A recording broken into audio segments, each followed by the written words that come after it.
సిద్దిపేట జిల్లా హుస్నాబాద్లో ప్రధాన ఉపాధ్యాయురాలు రూపారెడ్డి హత్యను నిరసిస్తూ ట్రస్మా ఆధ్వర్యంలో ఉపాధ్యాయులు కొవ్వొత్తుల ర్యాలీ నిర్వహించారు. అంబేద్కర్ చౌరస్తా వద్ద రూపారెడ్డి చిత్రపటానికి కొవ్వొత్తులతో నివాళులర్పించి ఆమె మృతికి సంతాపం వ్యక్తం చేశారు.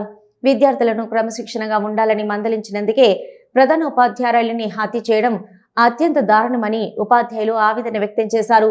ఈ ఘటనకు కారణమైన వారిని కఠినంగా శిక్షించాలని డిమాండ్ చేశారు. భవిష్యత్తులో ఇలాంటి ఘటనలు పునరావృతం కాకుండా ప్రభుత్వం కఠిన చర్యలు తీసుకోవాలని కోరారు.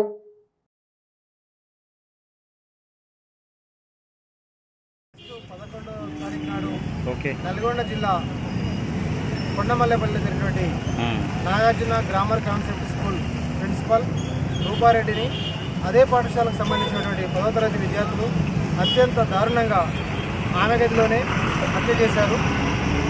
ఇది ఆ దుర్మార్గ చర్య నిరసనగా హుస్నాబాద్ ట్రస్మా తరఫున ఈరోజు సాయంత్రం ఆమెకు ఘనమైన నివాళులర్పిస్తూ అదేవిధంగా దోషులను కఠినంగా శిక్షించాలని, చట్టాలు కూడా అత్యంత కఠినంగా ఉంటే పిల్లలు ఇలాంటి స్థాయికి దిగజారిపోరని, ఒక పాఠశాలలో విద్యాబుద్ధులు నేర్పుతున్నటువంటి ఉపాధ్యాయులకి అదేవిధంగా డ్రైవర్లకు కావచ్చు, టీచింగ్ నాన్ టీచింగ్ ఎవరికి కూడా రక్షణ అనేది లేకపోతే ముందు ప్రైవేటు పాఠశాలల్లో ఎవరైనా ఉపాధ్యాయులు కానీ ఎలాంటి ఎంప్లాయ్మెంట్